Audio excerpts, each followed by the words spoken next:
Hi everyone, welcome back to my channel and thank you so much for joining me today. So you can see today that I'm going to be talking about response choice boards. So if you're interested in this topic, then please keep on watching.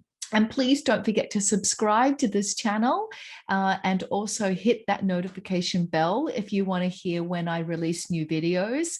At the moment, I release every Thursday at 9 a.m. Hong Kong time, once a week. And I talk about topics that are of interest to me and of interest to the educators that I actually partner up with and work with.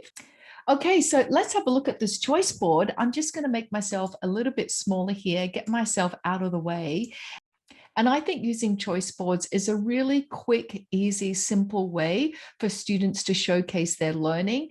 But at the same time, it's also a great way for you to collect evidence of student learning. I think giving students a choice in terms of how they respond to conceptual questions or to explaining the conceptual ideas based on their learning really gives students more agency, more ownership, and actually helps personalize learning. Now, I wanted to just quickly go over the difference between personalized learning and individualized learning, because a lot of people tend to use these words synonymously and they're not the same. Individualized actually does mean that you learn by yourself in isolation, but personalized means that you could have a learning pathway which includes some collaboration and teamwork. So for example, in this particular choice board, you could actually say to your students, okay, get together with a partner and create an infographic on Canva. And Canva is something that I talked about in my last video. So if you want to see the power of what Canva can do as a multi-purpose platform, then please check out that video. I'll just link it up here.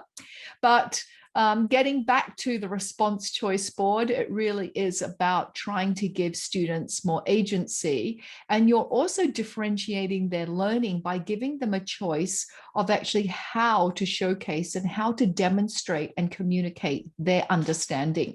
So this is an example of a choice board I've used with my own students. And what I want to highlight here is all the yellow boxes. So the yellow boxes actually give students an opportunity to choose what tool or how they actually want to demonstrate their understanding, because they may know tools that you don't know of, or they may have other ideas that are actually better than the ones that you've suggested.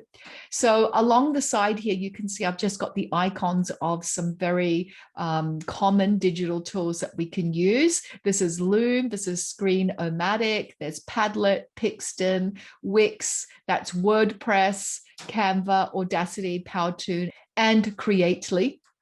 Creately is a difficult one to say, I must say, because I'm really compelled to use the word creative when I say it. And this is, of course, not an exhaustive list, but ones that I think are really straightforward to use. A lot of them are free for educators. For example, Loom is free for educators for life, and Canva is free for educators as well.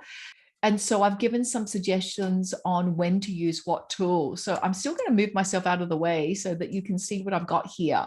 So I've got some examples of asking students to record a podcast, and that could be in pairs using Audacity, or putting together an e-portfolio, which is one of my favorite ways of allowing students to showcase their learning, and using this authentic performance assessment task, such as an e-portfolio.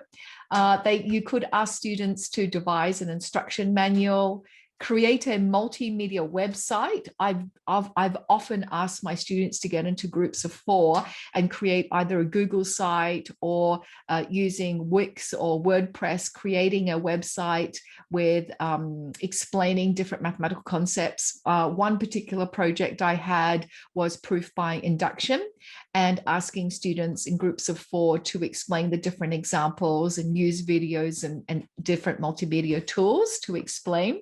Design a concept map, that could be done on Padlet or Creately.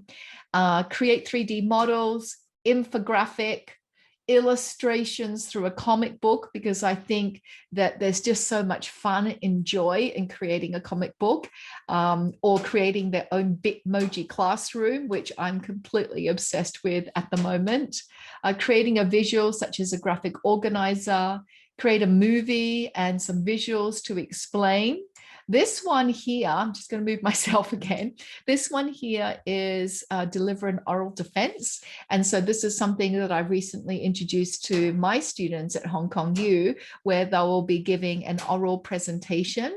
And they will be talking about the learning that they have experienced in the course, and then what practical strategies have they used actually in the classroom, and explain using a learning journal. So again, that's an ongoing collection of evidence using a journal, or create an animated cartoon using powertoon. So they're just a couple of suggestions that I have for using a response choice board. If you've got any ideas or other suggestions, please put it in the comment section below. Thank you so much for joining me today, and I hope to see you next time. Bye. And creately.